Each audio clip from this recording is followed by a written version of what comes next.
नारायण नारायण। दैत्य माता अदिति को नारद का प्रणाम स्वीकार हो। क्या तुम्हें मेरी सौत दुष्ट अदिति के पुत्र इंद्र ने यहाँ गुप्तचरी करने के लिए भेजा है देवर्षि? हाँ, नहीं माता, यदि मुझे गुप्तचरी करनी होती तो मैं इस प्रकार यहाँ प्रकट न होता, अपितु गुप्त रूप से आपका पीछा करता। नारायण नारायण, मैं तो यहाँ आपकी हाँ, कुशलता जानने के लिए प्रकट हुआ हूँ। जैसे प्रकट हुए हो वैसे ही अदृश्य हो जाओ।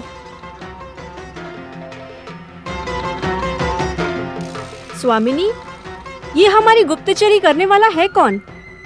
ये हमें पहले भी इसी मार्ग पर मिला था। नारायण नारायण, अच्छा तो आप तीनों दैत्य माता दिति के सेवक हैं, परंतु आप लोग जा कहाँ रहे हैं? दुष्टा अदिति के पुत्र गजमुख से प्रतिशोध लेने। मैं उसे जीवित नहीं छोड़ूंगी। उसने हमारी स्वामिनी को दंडित किया है। नारायण नारायण, आपको दंडित किया? तब तो अवश्य आपका शरीर आहत हुआ होगा माता। गंग गंग गंग गंग गंग, मुझे इस बात का अत्यंत खेद है। अब मैं आपके आदेश का तुरंत पालन करते हुए यहाँ से अदृश्य हो जाता हूँ। महोत्कच श्री गणेश आप सभी की रक्षा करें। नारायण नारायण। मूर्खा, तूने नारद को सब कुछ बता दिया। अब वो दुष्टा अदिति को सावधान कर देगा और मेरा प्रतिशोध। क्षमा करें स्वामिनी, मैं रोक नहीं पाई। क्षमा शब्द मुझे प्रिय नहीं है। यदि मुझे प्रतिशोध न लेना होता तो मैं तुम्हें इसी क्षण समाप्त कर देती। हाँ? अब वहाँ जाने से कोई लाभ नहीं होगा स्वामिनी। चले, लौट चले। नहीं, कदापि नहीं। दैत्य माता अदिति जब कुछ ठान लेती है तो उसे करके ही रहती है, करके। चलो।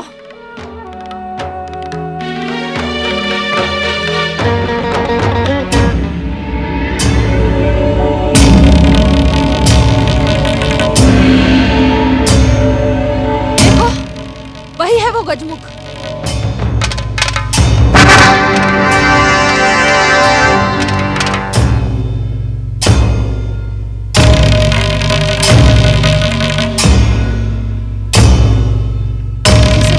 को मिलकर समाप्त करना है। अब मूर्खता ना करना। उससे मेरे अपमान का प्रतिशोध किस प्रकार लेना है वो मैं तुम तीनों को समझा चुकी हूँ।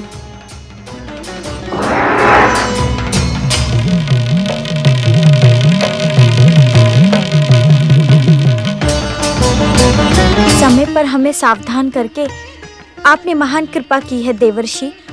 अन्यथा भी मैं सावधान था माता। आपकी दीदी राक्षसनी दिति जो न करे वह कम है क्या? मैंने उसका राक्षसी रूप भली भांति पहचान लिया है। नारायण नारायण, आपके ही कारण तो मैं निश्चिंत था महोत्कच श्री गणेश। परंतु पुत्र, क्या ये उचित है? उचित और अनुचित मैं नहीं जानता माता, परंतु आपकी दीदी ने यदि अब किसी भी प्रकार का षड्यंत्र किया तो मैं उसे क्षमा नहीं करूंगा। हर हर महादेव, जय शिव शंकर। हर हर महादेव, जय श्री महागणेश। अब मुझे यहाँ से जाना होगा ऋषि कश्यप, क्योंकि यदि मैं कुछ देर यहाँ और रहा तो दैत्य माता दिति की योजना खंडित हो जाएगी, क्योंकि सभागन विरजा का हृदय टूट जाएगा। ये दैत्य माता दिति के कोप की भाजन बने, इससे तो अच्छा है कि महोत्कच श्री गणेश इसे दंड दें। नारायण नारायण। हर हर महादेव, जय श्री महागणेश।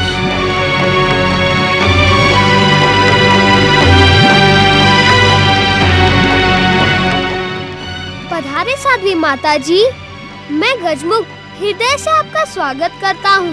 पधारे। हर हर महादेव।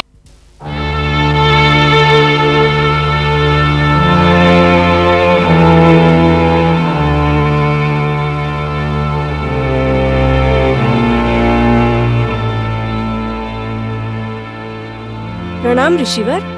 प्रणाम देवी अदिति। कल्याणमस्तु। माताश्री, पिताश्री, इनका परम पावन साध्वी रूप देखकर हमारा जीवन धन्य हो गया। अनेक जन्मों का पुण्य लाभ होने पर ही ऐसे पवित्र आत्माओं के दर्शन प्राप्त होते हैं। हमें इनका हृदय से स्वागत करना चाहिए। सुना आपने देवी अदिति, हमारे श्री गणेश चतुर होने के साथ साथ संस्कारी और धार्मिक विचारों के भी हैं। इसका श्रेय आपको है ऋषिवर। आपकी धार्मिक भावनाओं ने श्री गणेश पर अपना संपूर्ण प्रभाव डाला है। आप दोनों कितने भाग्यशाली हैं जो आपको गजमुख जैसे संस्कारी और धार्मिक पुत्र मिले। मैं तो इनको देखते ही इन पर मुग्ध हो गई हूँ। देवी, बालक में तो भगवान निवास करते हैं, आपका इन पर मुग्ध होना स्वाभाविक ही है। मैं तो इसे भगवान भोलेनाथ और श्री महागणेश की कृपा मानती हूँ जो मैं इस आश्रम की ओर चली आई। सच मानिए ऋषिवर, मेरे चरण अनायास ही इस आश्रम की ओर मुड़ गए। इन्हें देखकर मेरा मन हो रहा है कि मैं ये आश्रम छोड़कर और कहीं न जाऊं। ऐसा प्रतीत होता है कि इनके दर्शन पाकर जैसे मेरे जीवन का भटकाव समाप्त हो गया है। आपको देखकर हम सभी धन्य हुए साध्वी माता जी। यदि आप हमारे इस आश्रम में निवास करेंगी तो हमारा सौभाग्य आकाश से भी ऊंचा हो जाएगा। मेरी प्रार्थना मानकर यही निवास करें और हमें अपनी सेवा करने का अवसर दें। गजमुख, आप नहीं जानते, मैं बहुत दूर से आ रही हूँ और विश्राम भी करना चाहती हूँ, परंतु मैं विश्राम तभी करूँगी जब मैं अपने हाथों से बनाकर स्वादिष्ट मिष्ठान आपको खिलाऊंगी। आप हमारे अतिथि हैं देवी, मैं आपको कष्ट नहीं करने दूंगी। स्वयं अपने हाथों से बनाकर स्वादिष्ट मिष्ठान आप सबको खिलाऊंगी। मैं अतिथि थी, अब नहीं हूँ। अर्थात आपके पुत्र गजमुख श्री गणेश ने मुझे भी आपके परिवार में जोड़ लिया है। जब मैं यहाँ निवास करूंगी तो अतिथि बनकर थोड़े ना निवास करूंगी। अब भले ही अतिथि बनकर ना रहें, किंतु इस समय आप दूर यात्रा से आ रही हैं, तनिक विश्राम कर लें। मैं मिष्ठान के साथ आपके लिए भोजन भी बनाती हूँ। नहीं देवी, नहीं। इतने प्रिय बालक के लिए मिष्ठान बनाने से मेरी यात्रा की थकान स्वयं ही नष्ट हो जाएगी। आप मुझे ना रोकिए देवी।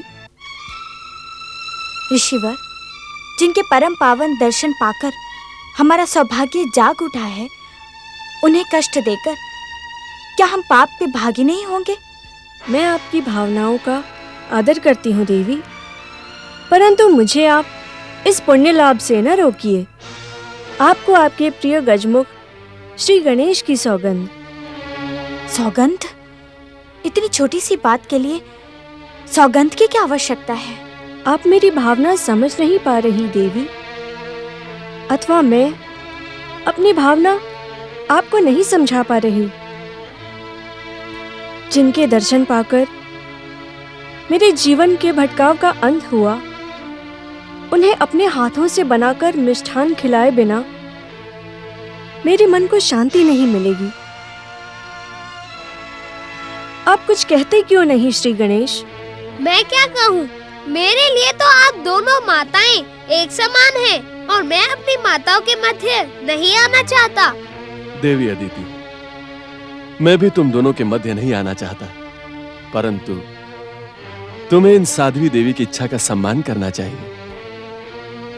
जैसी अब सबकी इच्छा। देवी, वहाँ इस आश्रम की रसोई है, आप वहाँ जाकर श्री गणेश के लिए मिष्ठान बनाएं। माँ की ममता और भावनाओं को स्वयं भगवान के लिए भी समझना कठिन है। यदि मैंने आपको कष्ट पहुंचाया हो तो मुझे क्षमा कीजिए देवी।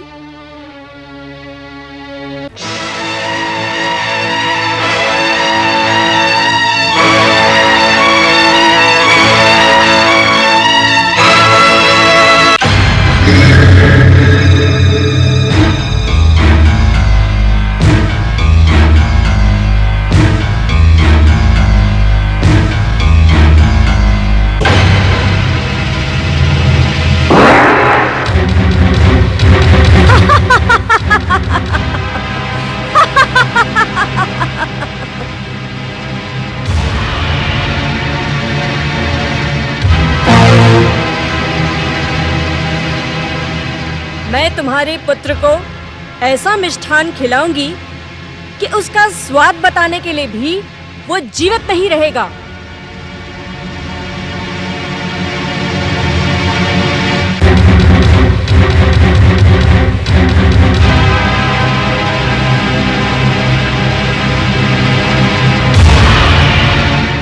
गिरिजा के शरीर में निवास करने वाले पातालवासी राक्षसी नागों, इस स्वर्ण पात्र को अपने हलाहल विष से भर दो। बाहर निकलो पातालवासी नागो, बाहर निकलो राक्षसी नागो।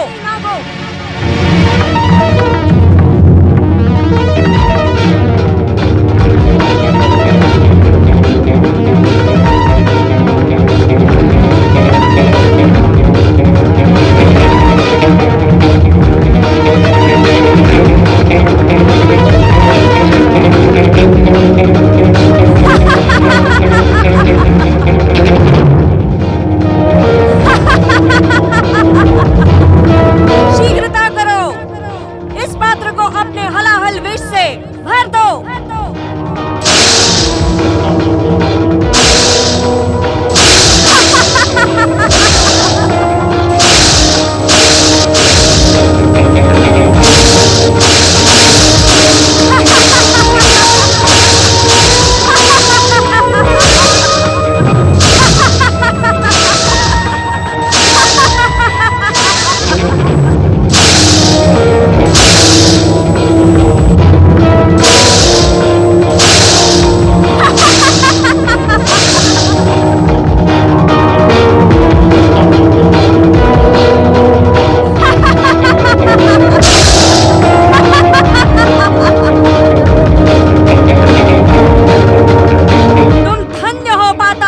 राक्षसी नागो, अब शीघ्रता से मेरे शरीर में समा जाओ।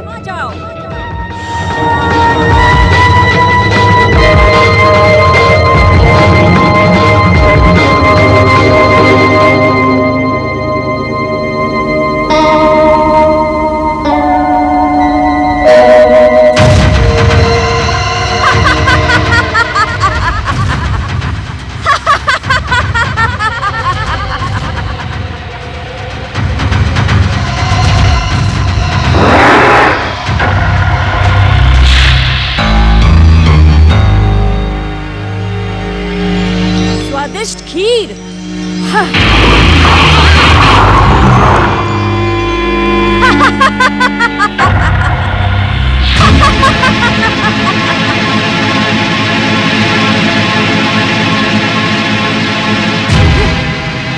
स्वादिष्ट खीर।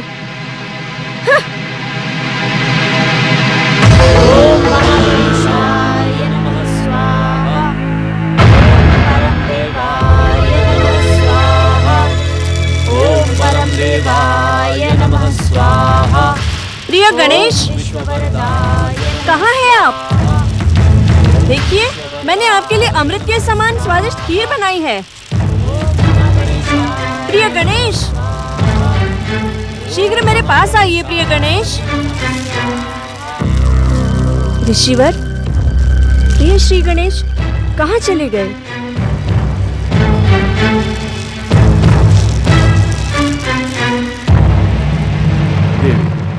बालकों के स्वभाव से आप अपरिचित तो नहीं होंगी।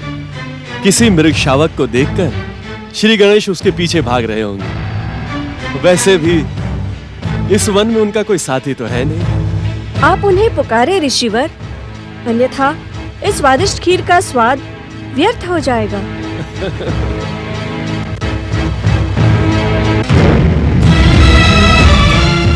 क्षमा करे देवी, आज पहली बार देख रही हूँ कि किसी साध्वी के हाथों में स्वर्ण का पात्र सुशोभित हो रहा है।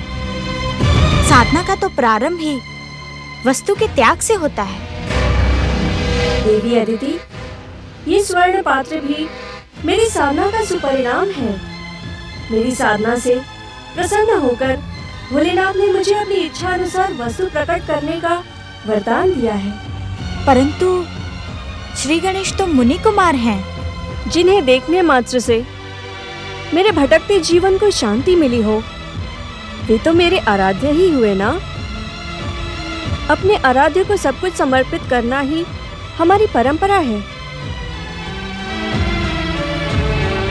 आओ आओ पुत्र महोत्कट श्री गणेश, आओ।